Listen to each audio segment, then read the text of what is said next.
예배는 하나님을 경외하는 겁니다. 근데 보통 예배를 두 가지로 구분짓곤 합니다. 종교의식으로 드리는 예배와 삶으로 드리는 예배입니다.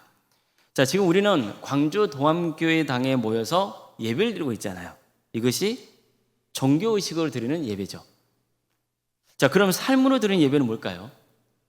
가정이나 직장이나 학교나 이런데 내가 있는 자리에서 하나님을 신뢰하며 하나님의 말씀대로 사랑과 정의와 또 공의를 행하며 사는 겁니다.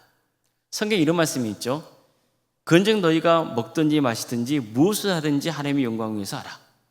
너는 세상의 빛이요 소금이라.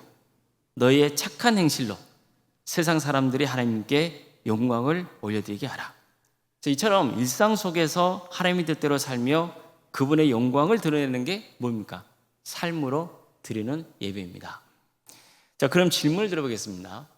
종교의식으로 드리는 예배와 삶으로 드리는 예배, 이 두 가지 예배 중에서 뭐가 더 중요합니까? 정답을 맞추는 데 도움을 드리기 위해서 성경 말씀을 읽어드리겠습니다. 내가 무엇을 가지고 여호와 앞에 나아가며 높으신 하나님께 경배할까? 내가 번제물로 1년 된 송아지를 가지고 그 앞에 나갈까? 여호와께서 천천의 순양과 만만의 강물 같은 기름을 기뻐하실까? 사람아, 주께서 선한 것이 무엇임을 내게 보이셨나니 여호와께서 내게 구하시는 것은 오직 정의를 행하며 인자를 사랑하며 겸손하게 내 하나님과 함께 행하는 것이 아니냐. 자, 이 말씀에 따르면은 뭐가 더 중요합니까? 삶으로 드린 예배가 더 중요하죠. 성경에는 이런 말씀이 곳곳에 나옵니다. 여러 곳에 나와요. 그러다 보니까 또 부작용이 있어요. 종교의식으로 드린 예배는 별로 중요하지 않다고 주장하는 사람들이 생기는 거예요. 또 정말 그럴까요? 예수님도 예배에 대해서 이렇게 말씀합니다. 화 있을진저 외식하는 서기관들과 바리새인들이여, 너희가 박하와 회향과 근처의 11조는 들이되 율법에 더 중한 바 정의와 긍휼과 믿음은 버렸도다. 그러나 이것도 행하고 저것도 버리지 말아야 할지니라. 자, 예수님은 무엇을 강조하십니까? 종교의식으로 드린 예배입니까? 아니면 삶으로 드린 예배입니까? 삶으로 드린 예배를 강조하고 계시는 거예요. 종교의식에 잘 참여하고 헌금을 잘 드린다고 해서 예배를 잘 드렸다고 착각하지 말라는 거예요. 그냥 형식적으로 참여하는 예배만 드리면 뭐냐는 거죠. 자, 그럼 그렇기 때문에 종교의식으로 드린 예배는 필요 없다 하셨습니까? 아니죠. 이것도 행하고 저것도 버리지 말아야 할지니라. 무슨 말씀인가요? 삶으로 드린 예배와 종교의식으로 드린 예배를 다 중요하게 여기라는 거예요. 참여하라는 거예요. 모든 예배가 중요하다는 거예요. 단 그 중에서도 더 중요한 게 뭐라는 거예요? 삶으로 드린 예배라는 거예요. 우리가 세상에서 바른 예배자로 살아갈 때 비로소 종교의식으로 드리는 예배를 하나님이 기쁘시게 바르신다는 거예요. 자, 지금부터는 이 같은 예배의 기본 지식을 토대로 부문 말씀을 살펴보도록 하겠습니다. 자, 이스라엘 백성들은요, 드디어 가나안 땅 바로 인근에 이르렀습니다. 이제 요단강만 건너면 하나님이 약속하신 가나안 땅이에요. 얼마나 희망이 부풀어 있었겠어요. 하지만 안타깝게도 가나안 땅 진입을 앞두고 큰 죄를 짓고 맙니다. 모압 여인들의 음욕에 넘어가서 음욕을 저지르고 만 거예요. 또 이스라엘 백성들은 모압 여인들과 함께 우상을 숭배하는 자리에 가서 우상에게 절을 하며 먹고 즐겼습니다. 여기서 먹고 즐겼다는 것은요, 우상 숭배의 자리에 가서 신전 창기와 어울리며 음행했다는 거예요. 뿐만 아니라 시므리라는 자는 아예 미디안 여인을 이스라엘 진영 안으로 데리고 들어와 버려요. 그리고 자기 장막 안에 들어가서 음행하려 했어요.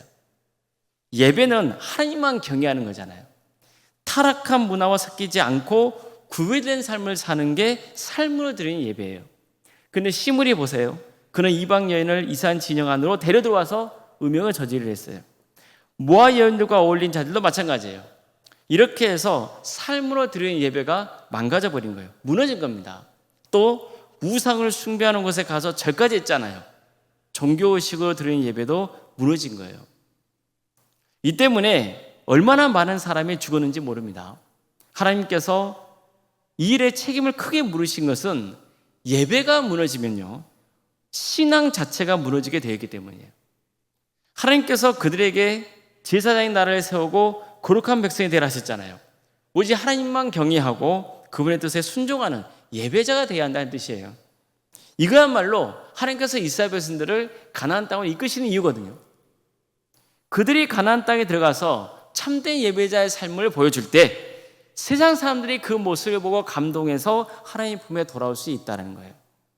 그래서 이스라엘 백성들은 하나님을 경외하는 예배자로서의 정체성을 반드시 지켜야 되는 거죠. 그런데 어떻습니까? 세상 유혹 앞에서 예배가 무너지고 말아버려요. 자, 그러면 그들이 가나안 땅에 들어갈 이유가 사라지는 거예요. 따라서 그들이 가나안 땅에 들어가기 전에 반드시 회복해야 되는 게 뭐예요? 예배를 회복해야 된다는 거예요. 이 때문에 하나님은 그들을 가나안 땅으로 이끄시기 전에 다시 한번 예배 생활에 대해서 강조하신 겁니다. 그런데 여기서 한 가지 흥미있는 점이 있습니다. 우리는 이미 삶으로 드리는 예배와 종교의식을 드리는 예배 중에서 뭐가 더 중요하다는 것을 알았어요? 삶으로 드리는 예배가 더 중요하다는 걸 알았잖아요. 이게 주님의 뜻입니다. 그런데 이스라엘은 지금요, 어떻습니까? 종교의식을 드리는 예배와 삶으로 드리는 예배가 다 망가져 버렸어요. 그렇다면 무엇을 먼저 회복하는 게 맞습니까? 뭘 먼저 회복해야 되는 거예요?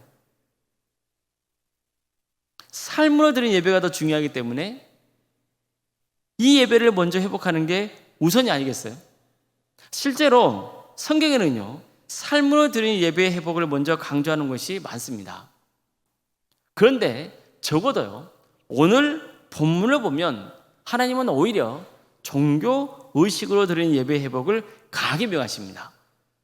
그게 우리가 함께 살펴보려는 민수기 28장과 이어서 나오는 29장의 전체 내용이에요.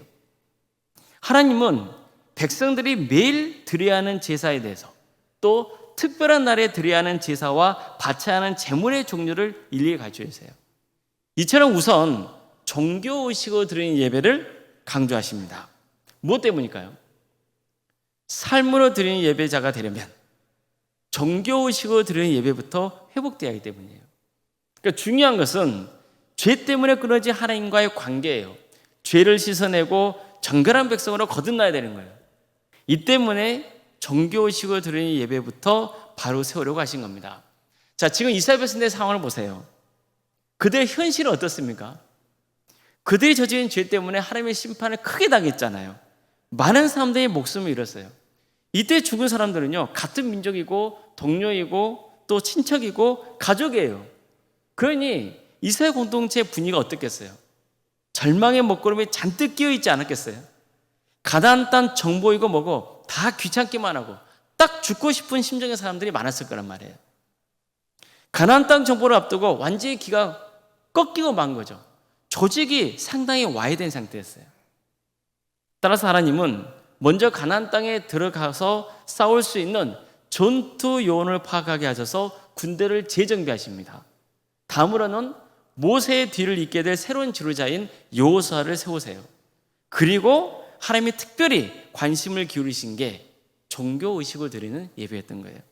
민수기 28장에서 29장까지 이렇게 길게 전하고 있는 거예요. 그러니까 그만큼 하나님께서 종교의식을 드리는 예배의 회복을 중요하게 여기셨다는 증거예요. 하나님은 모세에게 이렇게 명하십니다. 이스라엘 자손에게 명령하여 그들에게 이르라. 내 헌물, 내 음식인 화제물, 내 향기로운 것은 너희가 그 정한 시기에 삼가 내게 바칠지니라. 하나님께서 이스라엘 백성들에게 명하신 제사는요, 오늘날 예배의 모델이라고 볼 수 있어요. 그래서 하나님이 명하신 제사법을 보면 우리도 어떻게 하나님을 예배해야 되는지 그 예배의 기본을 배울 수가 있습니다. 우선 하나님은 정한 시기의 제사라고 명하셨어요. 우리로 치면은 교회가 정한 예배 모임에 적극적으로 참여하는 거예요. 이게 신앙생활에서 가장 기본이 되기 때문이에요. 교회가 정한 시간에 성도들이 모여서 예배하는 것은 자신의 신앙을 지키고 성장시키기 위해서는 반드시 필요한 거예요. 나는 예배 안 드려도 얼마든지 신앙을 지킬 수 있다? 그렇게 착각하지 말라는 거예요. 또 하나 중요한 건요, 예배는 하나님을 경외하는 시간이면서 동시에 하나님께 헌신하는 자리라는 거예요. 하나님은 제사 때마다 제물을 바치라고 명하시고 어떤 제물을 바쳐야 되는지 그리고 어느 양을 드려야 되는지 자세히 가르쳐 주세요. 우리가 예배를 드릴 때 헌금을 하나님께 드리는 것도 마찬가지죠. 저는 이런 말을 들은 적이 있어요. 우리 목사님은 헌금을 강요하지 않아서 좋아. 그러는 거예요. 맞습니다. 저 헌금 강요하지 않습니다. 저는 왜 이런 말을 하셨는지 잘 알아요. 실제로 어떤 교회는 무리하게 헌금을 강요하는 경우가 있어요. 그건 잘못된 겁니다. 헌금은 자원하는 마음으로 드리는 거예요. 그래서 목회자가 헌금을 강요하는 것은 잘못된 거예요. 그런데 현실적으로는 헌금을 강요하는 교회들이 있어요. 저는 이 점을 늘 안타깝게 생각합니다. 그러니까 이런 일들이 있다 보니까 마치 교회가 돈을 밝히는 집단이 되어버렸고 이게 세상 사람들에게 오해와 지탄의 빌미를 제공하고 만 거예요. 오래전에 제가 다른 교회 섬길 때 좀 불편한 말을 들은 적이 있습니다. 교회도 돈이 없으면 못 다니겠다는 거예요. 저는 이 말 듣고 참 마음이 불편했고 아팠어요. 절대 그렇지 않습니다. 하나님은 우리 자체를 사랑하시죠. 뭐 얼마를 바쳤는지를 가지고 차별한 분이 아니시잖아요. 하나님은 오직 우리 마음의 중심만 보세요. 아마도 그렇게 오해하시는 것은 교회에서 차별당하고 있다는 느낌을 받아서였을 거예요. 저희 교회는 올해 7월부터요. 주일 오전 예배의 경우는 예배 중에 헌금방울을 돌리지 않기로 했습니다. 예배 중에 헌금방울을 돌리는 게 잘못이기 때문일까요? 아닙니다. 예배 중에 헌금방울을 돌리면서 헌금을 드리는 것도 좋은 일이에요.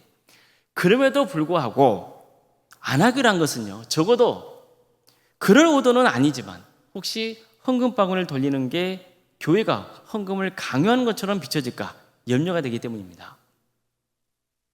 그래서 예배를 드리러 오실 때 자연스럽게 헌금을 헌금함에 드리고 예배에 참여하도록 안내하고 있는 거예요. 다시 강조하지만 헌금은 하나님께 자원하는 마음으로 바치는 거예요. 절대로 헌금은 강요되어서는 안 돼요. 자, 그럼 헌금에 대해 말씀을 전하지 않거나 헌금 교육을 하지 않는 것은 옳은 겁니까? 그것도 잘못된 거예요. 하나님을 예배하며 헌금을 드리는 것도 신앙생활의 기본이에요. 예배는 하나님이 베푸신 은혜에 감사하고 죄 용서를 받고 또 하나님을 경배하고 말씀을 들어서 하나님 뜻을 바르게 아는 시간이지만 하나님께 헌신하는 자리이기도 하기 때문이에요.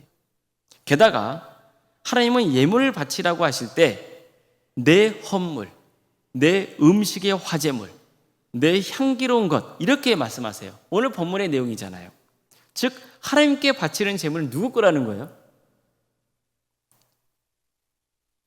내 것을 드리는 것이 아니라 주님의 것을 드리는 거예요. 하나님은 내 마음 중심을 보신다는 것은 내가 자원하는 마음으로 드리는 예물을 기쁘게 바라신다는 뜻이에요.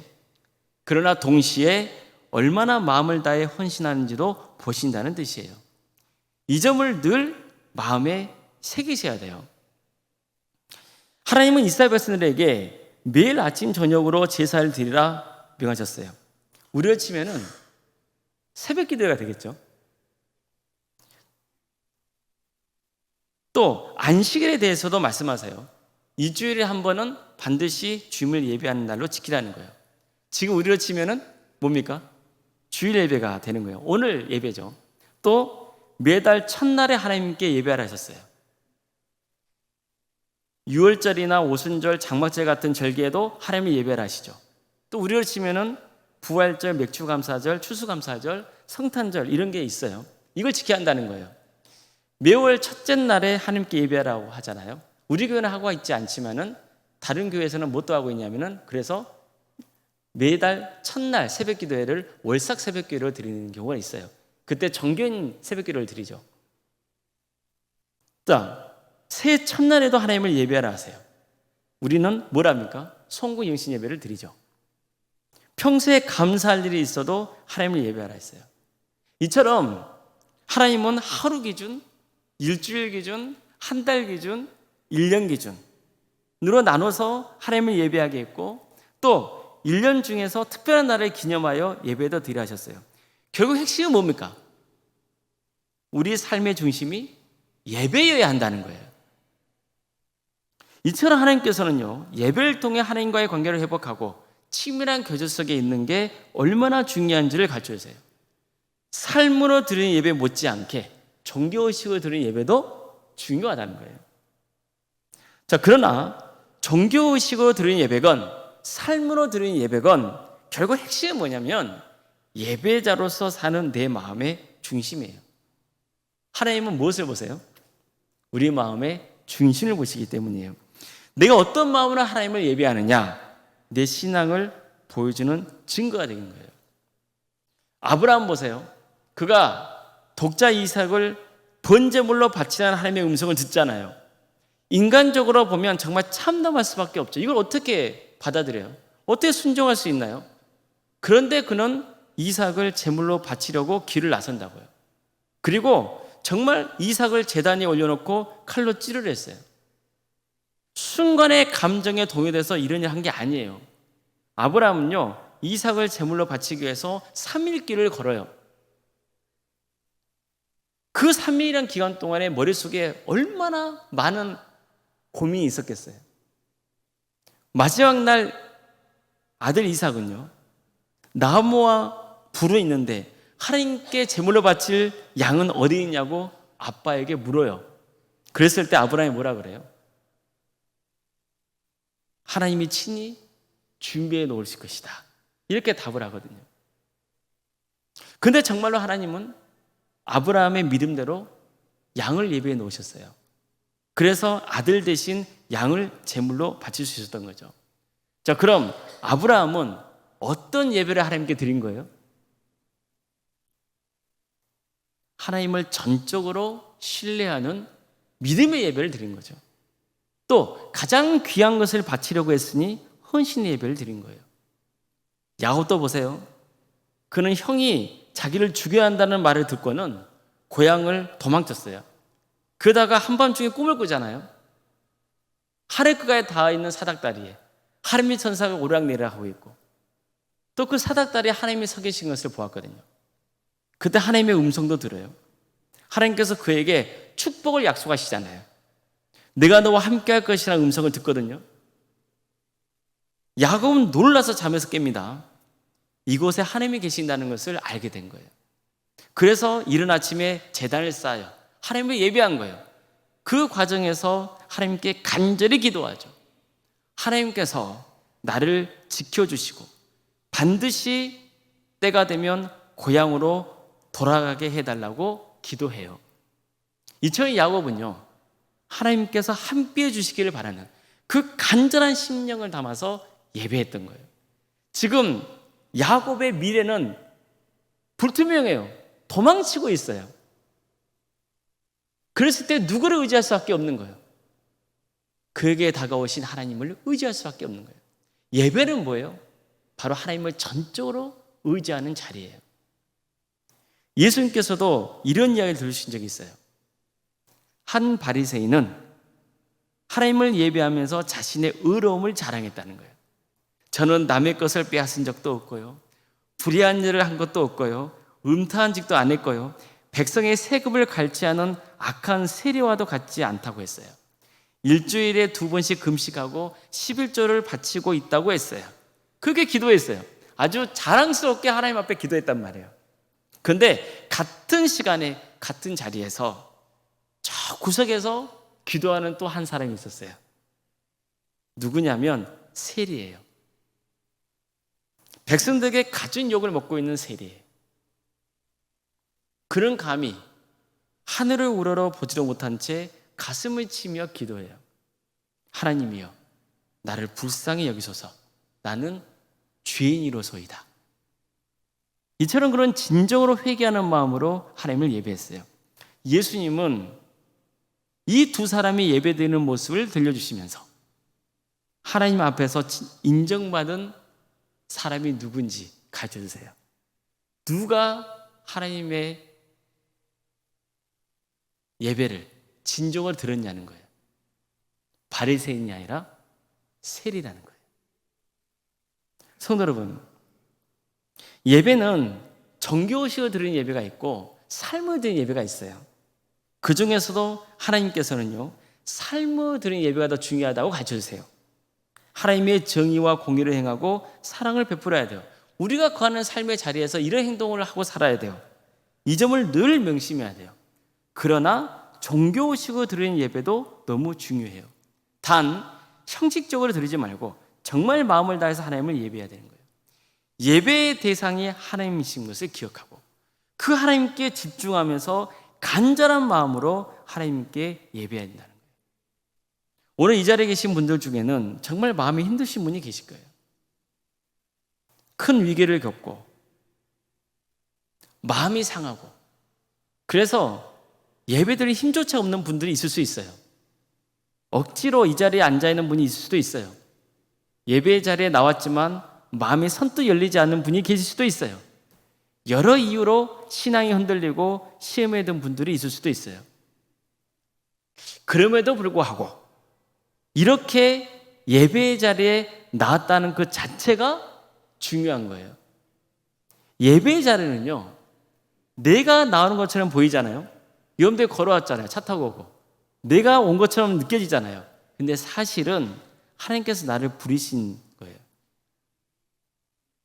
하나님이 나를 부르셨고 여러분은 하나님의 부르심을 거부하지 않고 억지로라도 나온 거예요. 하나님은 그 마음을 보시는 거예요. 예수님은 이렇게 말씀하시잖아요. 수고하고 무거운 짐진 자들아 다 내게로 오라. 내가 너희를 쉬게 하리라. 이처럼 예수님은요, 어떤 이유로든 지치고 마음이 상하고 괴로운 처지에 있는 사람은 다 내게 오라고 초청하신다고요. 지쳤지, 힘들지, 괴롭지, 울고 싶지, 그럼 내게 와. 내 품에 안겨 내가 쉬게 해줄게. 이게 예배의 자리입니다. 예배의 자리가 바로 이런 자리예요. 하나님은 우리가 세상에서 정의와 공의와 사랑을 행하기를 바라세요. 하지만 그게 또 얼마나 힘든 일인지 아세요. 뿐만 아니라 세상을 살면서 얼마나 상처받을 일이 많은지, 어려운 일이 많은지, 죄로 물드는 일이 많은지 아세요. 누구보다도 하나님의 자녀들은 하나님의 위로를 받아야 한다는 것을 아세요. 이거야말로 하나님이 우리에게 예배를 허락하신 진짜 이유예요. 주님은 우리와 함께 짐을 지어주시기를 바라세요. 너 혼자 아니야. 내가 함께 하잖아. 내가 같이 짐 져줄게. 이게 주님이 우리에게 주시는 큰 위로의 선물이에요. 예배는 하나님이 나를 지극히 사랑하셔서 나를 만나주시는 자리예요. 그래서 예배를 사모해야 되는 거예요. 예배를 통해서 삶을 회개하고 잘못된 것을 돌이키는 역사가 있기를 바라요. 성령님께서 우리 가운데 충만히 임하셔서 더 믿음이 자라고 주님을 뜨겁게 만나는 시간이 되기를 바랍니다. 적어도 인생을 살면서요, 한 가지 기준은 확실히 정하시길 바랍니다. 다짐을 하셔야 돼요. 주일 예배만은 꼭 드린다. 물론 교회에는 일주일 동안 매일 예배가 진행이 돼요. 다양한 예배에 참여하는 거 너무 좋은 일이에요. 형편이 되는 대로 나오면 좋죠. 그러나 어쨌든 가장 기본이 되는 주일 예배만은 꼭 드린다. 이것을 결단하고 실천하시길 바랍니다. 사람은요, 믿음이 생겼다가도 약해지기도 해요. 성도님들 그런 말씀 하잖아요. 저 요즘 믿음이 많이 약해진 것 같아요. 그거 비정상 아니에요. 정상이에요. 한계 같을 수는 없어요. 사람은요. 시험에 들 때가 있어요. 낙심이 들 때가 있어요. 또 가정에 여러 가지 어려운 일이 생기면은 모든 거 다 포기하고 싶고 이때까지 살아온 이 신앙의 자리에서도 벗어나고 싶은 마음이 막 드는 거예요. 근데 그럼에도 불구하고 기어 나오더라도 억지로 주일 예배만은 반드시 들으셔야 돼요. 근데 그러다 보면 뭐가 일어나면 삶의 회복되는 역사가 일어나요. 또 하나님이 보이시는 은혜가 있어요. 그래서 우리는 신앙을 지속해 갈 수 있는 거예요. 그렇기 때문에 다른 건 몰라도 무엇만은 꼭 지키시라고요. 주일 예배의 자리만은 반드시 지키셔야 돼요. 이것만은 가장 기본으로 삼으셔야 돼요. 이거야말로 우리의 신앙을 지키는 최후의 보루예요. 우리 모든 성도님들이 정말 이 예배를 통해서 주님이 주시는 참된 평안과 안식을 누릴 수 있기를 주님의 이름으로 축원합니다. 기도하시겠습니다. 사랑의 하나님, 우리를 주님의 전에 불러주시고 하나님이 예배할 수 있도록 인도하시며 감사드립니다. 하나님의 자녀로 삼아주시고 예배자의 삶의 길을 가게 하시며 감사드립니다.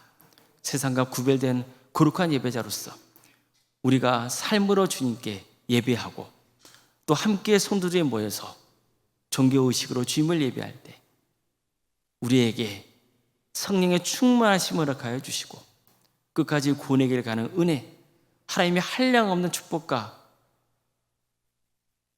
그 구원의 은혜가 차고 넘치는 역사가 있게 하여 주시옵소서. 거룩하신 예수님의 이름으로 기도드리옵나이다. 아멘.